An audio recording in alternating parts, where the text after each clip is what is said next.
السلام علیکم ویورز، بسم اللہ الرحمن الرحیم۔ چہارم کلاس کی اردو کی کتاب میں سے ہم سبق پڑھ رہے ہیں آمنہ اور نیلی مچھلی۔ آمنہ اور نیلی مچھلی، خاص الفاظ: گدلا، آلودہ، ریلا، موسیقی، شفاف۔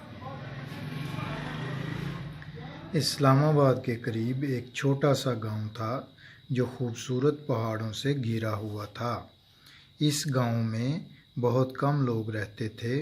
گاؤں میں ایک بہت خوبصورت جھیل بھی تھی جس کا پانی ٹھنڈا اور اتنا شفاف تھا کہ پانی کی سطح سے مچھلیاں تیرتی نظر آتی تھیں۔ جھیل میں نیلی نام کی ایک مچھلی اپنے والدین اور بہن بھائیوں کے ساتھ ہنسی خوشی زندگی گزار رہی تھی۔ نیلی کو گانا گانے اور نظمیں سننے کا بہت شوق تھا۔ ایک روز جب وہ کھانا ڈھونڈنے گھر سے باہر نکلی تو اسے موسیقی کی آواز آئی۔ نیلی نے آواز کی سمت میں تیرنا شروع کیا۔ جھیل کی سطح کے نزدیک نیلی کو آمنہ نظر آئی جو نظم پڑھ رہی تھی اور مچھلیوں کو دانہ ڈال رہی تھی۔ آمنہ جھیل کے پاس ہی اپنے والدین کے ساتھ ایک چھوٹے سے گھر میں رہتی تھی۔ جب آمنہ نے نیلی مچھلی کو دیکھا تو اسے وہ بہت اچھی لگی۔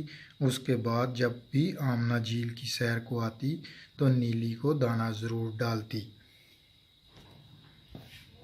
اس صاف ستھری جھیل میں ایک فیکٹری کے مالک نے اپنی فیکٹری کا گندا پانی جو ہے وہ جھیل میں پھینکنا شروع کر دیا، اور ایک دن جو ہے وہ گھر سے باہر جب آئی آمنہ تو اس نے کیا دیکھا کہ جھیل کی شکل ہی مختلف ہے۔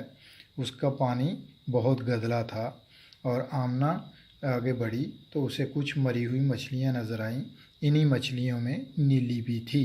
اسے بہت دکھ ہوا اور اس پر بہت آنسو آ گئے اس کی آنکھوں میں، اور فیکٹری کے مالک سے بات کرنے کا فیصلہ کیا۔